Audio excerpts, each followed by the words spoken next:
Ángeles y demonios, Dan Brown. Capítulo 108. Langdon tardó una fracción de segundo en darse cuenta de que estaba pisando terreno sagrado. Los adornos de la habitación oblonga, aunque viejos y descoloridos, contenían toda clase de simbología. Baldosas en forma de pentágono, frescos de planetas, palomas, pirámides. La iglesia de la iluminación, sencilla y pura, había llegado. Delante de él, de espaldas al balcón, se erguía el Hassassin. Tenía el pecho desnudo y se cernía como un buitre sobre Vitoria, que pese a estar atada, se encontraba con vida.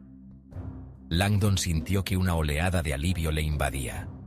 Por un instante, sus ojos se encontraron y un torrente de emociones fluyó. Gratitud, desesperación y pesar. «Así que volvemos a encontrarnos», dijo el Hassassin. Miró el barrote de hierro que sostenía Langdon y lanzó una carcajada. «¿Y ahora viene a buscarme con eso? Desátela». El Hassassin acercó la navaja a la garganta de Vitoria. «La mataré». Langdon no albergaba la menor duda de que era capaz de hacerlo. Se obligó a hablar con calma. Imagino que ella lo aceptaría con gusto, teniendo en cuenta la alternativa. El Hassassin respondió al insulto con una sonrisa. «Tiene usted razón. Ella tiene mucho que ofrecer. Sería un desperdicio». Langdon avanzó y apuntó el extremo astillado del barrote hacia el Hassassin. El corte de la mano le dolía bastante. «Suéltela». Por un momento, dio la impresión de que el Hassassin consideraba la posibilidad. Exhaló un suspiro y dejó caer los hombros. Era un claro movimiento de rendición, pero en el mismo instante su brazo hizo un movimiento rápido e inesperado, y un cuchillo cruzó el aire en dirección al pecho de Langdon. Ya fuera por instinto o agotamiento, las rodillas de Langdon se doblaron en aquel momento, de forma que el cuchillo pasó rozándole la oreja izquierda y cayó al suelo con un ruido metálico. Esto no pareció preocupar al Hassassin. Sonrió a Langdon, que estaba de rodillas, sujetando el barrote metálico. El asesino se alejó de Vitoria y avanzó hacia Langdon como un león al acecho. Cuando éste se puso en pie y alzó el barrote, sintió que el jersey y los pantalones mojados se convertían de repente en un engorro.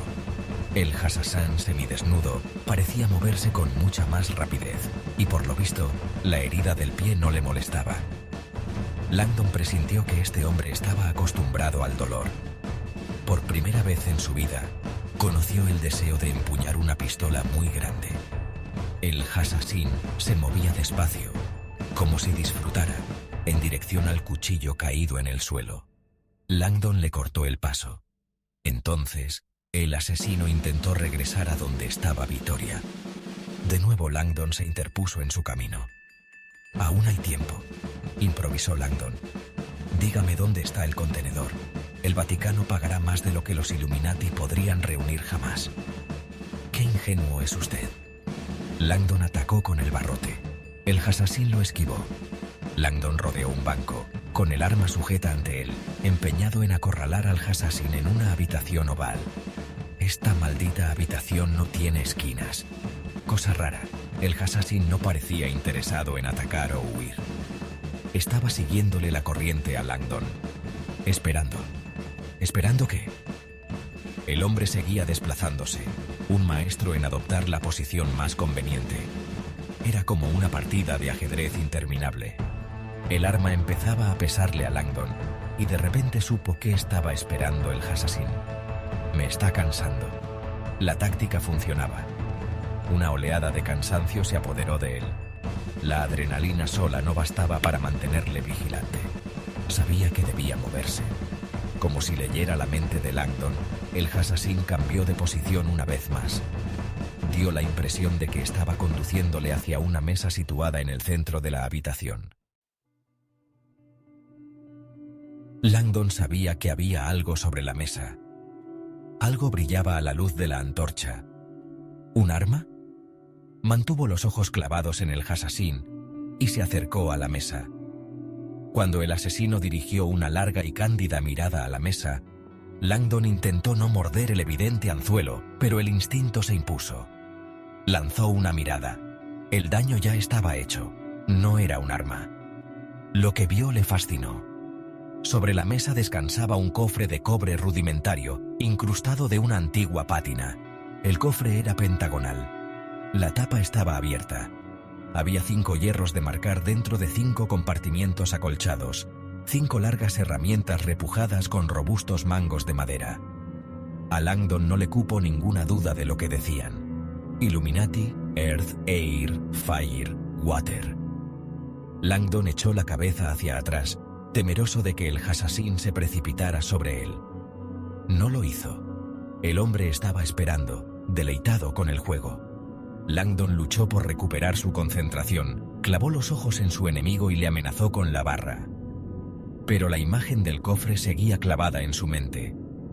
Aunque las marcas en sí ya eran fascinantes, objetos en cuya existencia creían pocos estudiosos de los Illuminati, Langdon reparó de repente en que había algo más en el cofre que le intrigaba. Cuando el Assassin se movió de nuevo, Langdon lanzó otra mirada hacia la mesa. ¡Dios mío! En el cofre los 5 hierros estaban guardados en compartimientos que seguían el contorno del borde exterior, pero en el centro había otro compartimiento. Estaba vacío, pero no cabía duda de que su función era albergar otro hierro. Un hierro mucho más grande que los demás, perfectamente cuadrado. El ataque fue rapidísimo. ¿Una sexta marca de los Illuminati? Nunca he leído nada sobre una sexta marca de los Illuminati, soltó frustrado. Yo creo que sí. El asesino lanzó una risita, sin dejar de acosar a Langdon. Este estaba desorientado. No había leído nada. Había 5 marcas de los Illuminati. Retrocedió mientras examinaba la habitación en busca de un arma. Una unión perfecta de los elementos antiguos, dijo el Assassin. La marca final es la más brillante de todas. Temo que nunca la verá, sin embargo. Langdon presintió que, dentro de un momento, ya no vería nada. Siguió reculando. ¿Y usted sí ha visto esa marca final?, preguntó Langdon con el fin de ganar tiempo. Tal vez algún día me concedan el honor, cuando demuestre que lo merezco. Atacó de nuevo, como si disfrutara del juego. Langdon se echó hacia atrás. Tenía la sensación de que el Assassin le estaba dirigiendo hacia un destino invisible. ¿Dónde? Langdon no podía permitirse el lujo de mirar hacia atrás. La marca, dijo. ¿Dónde está? Aquí no. Por lo visto, Jano es quien la custodia. ¿Jano? Langdon no reconoció el nombre. El líder de los Illuminati. Llegará dentro de poco. ¿El líder de los Illuminati va a venir aquí? Para realizar la última marca con un hierro candente. Langdon dirigió una mirada aterrada a Vittoria. Aparentaba una serenidad extraña, con los ojos cerrados al mundo que la rodeaba. Respiraba con lentitud, profundamente. ¿Era ella la víctima final? ¿Era él? ¡Cuánta presunción!, dijo con desdén el Assassin, mirando a los ojos de Langdon. Ustedes dos no son nada.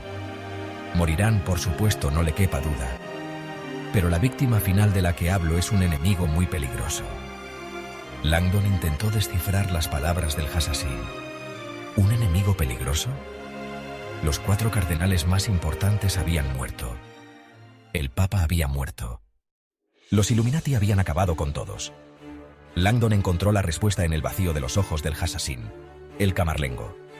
El Camarlengo Ventresca era la única persona que se había convertido en un faro de esperanza para el mundo en esta difícil situación. Él había hecho más por condenar a los Illuminati esta noche que décadas de teóricos de las conspiraciones. Al parecer, pagaría el precio.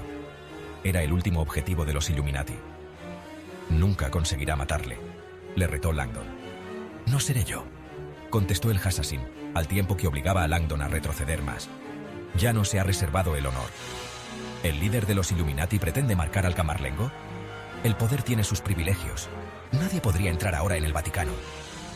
El Hassassin le miró con expresión jactanciosa. No, a menos que tuviera una cita. Langdon se quedó perplejo. La única visita a la que se esperaba en el Vaticano ahora era la persona a quien la prensa llamaba el buen samaritano de la 11ª hora. La persona que, según Rocher, poseía información capaz de salvar. Langdon dejó de pensar. ¡Santo Dios! El Hassassin sonrió, complacido por el descubrimiento que acababa de realizar Langdon. Yo también me preguntaba cómo conseguiría entrar Jano. Después, en la furgoneta, escuché la radio. Un informe sobre el buen samaritano de la 11ª hora. Sonrió. El Vaticano recibirá a Jano con los brazos abiertos. Langdon casi tropezó. Jano es el samaritano. Era un engaño impensable. Una escolta real acompañaría al líder de los Illuminati a los aposentos del Camarlengo. Pero ¿cómo engañaría Jano a Rocher? ¿O Rocher también estaba implicado? Langdon sintió un escalofrío. Desde que había estado a punto de perecer por asfixia en los archivos secretos, Langdon no había confiado por completo en Rocher. El Hassassin atacó de repente y rozó el costado de Langdon. Este saltó hacia atrás furioso. Jano nunca saldrá vivo. El Hassassin se encogió de hombros. Vale la pena morir por algunas causas.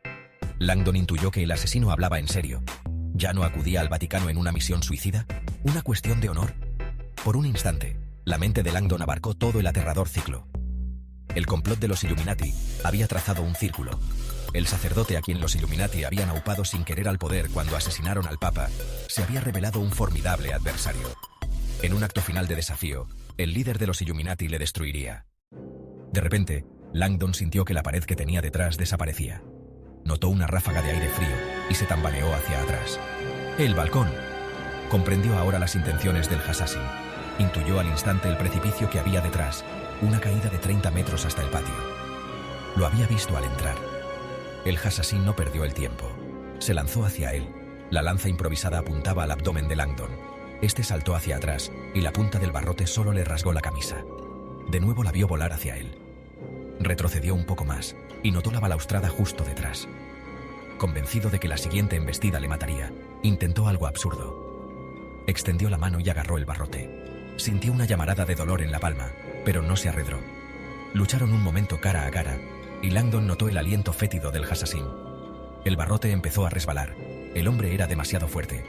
En un acto final de desesperación, Langdon estiró una pierna, con la intención de pisotear el pie herido de su enemigo. Pero este era un profesional, y se movió para evitarlo.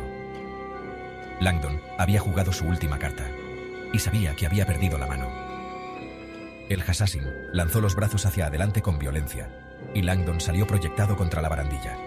Luego sujetó el barrote en horizontal y lo apretó contra el pecho del historiador.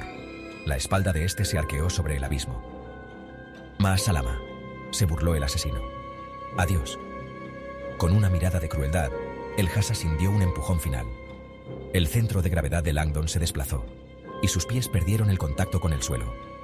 Con una única esperanza de sobrevivir, se agarró a la barandilla al volar por encima. Su mano izquierda resbaló, pero la derecha se cerró sobre el metal. Terminó colgando cabeza abajo por las piernas y una mano. El Hassassin alzó el barrote sobre su cabeza, dispuesto a descargarlo. Cuando estaba a punto de propinarle el golpe, Langdon vio una visión. Tal vez era la inminencia de la muerte, o simple terror ciego, pero en aquel momento creyó distinguir un aura luminosa alrededor del Hassassin, un resplandor que parecía surgido de la nada detrás de él, como una bola de fuego que se acercara a toda velocidad. El Hassassin dejó caer el barrote y lanzó un grito de dolor. El barrote cayó al abismo. El Hassassin dio media vuelta, y Langdon vio una enorme quemadura en la espalda de su contrincante. Langdon se izó y vio a Vittoria, que plantaba cara al Hassassin con ojos fieros. La joven movía una antorcha delante de ella, la venganza pintada en su cara iluminada por las llamas. Langdon ignoraba cómo se había desatado, pero tampoco le importaba. Empezó a trepar por encima de la barandilla. La batalla se anunciaba breve. El Hassassin era un rival mortífero. Se precipitó hacia Vittoria con un grito de rabia. La joven intentó esquivarle, pero el hombre se apoderó de la antorcha y forcejeó para arrebatársela. Langdon no esperó. Saltó de la balaustrada y propinó un fuerte puñetazo en la quemadura de la espalda. Dio la impresión de que el chillido resonó en todo el Vaticano. El Hassassin se quedó petrificado un momento con la espalda arqueada de dolor. Soltó la antorcha y Vittoria la clavó en su cara. Se oyó un siseo de carne quemada cuando su ojo izquierdo chisporroteó. El hombre volvió a chillar y se llevó las manos a la cara. Ojo por ojo, siseó Vittoria. Esta vez, hizo girar la antorcha como un bate y cuando golpeó, el hombre fue a parar contra la barandilla. Langdon y Vittoria se abalanzaron sobre él al mismo tiempo y lo empujaron. El asesino se precipitó a la noche. No chilló. Solo se oyó el impacto del cuerpo cuando aterrizó sobre una pila de balas de cañón. Langdon se volvió y miró a Vittoria perplejo. De su abdomen y hombros colgaban cuerdas. Sus ojos ardían como el infierno. Houdini sabía yoga.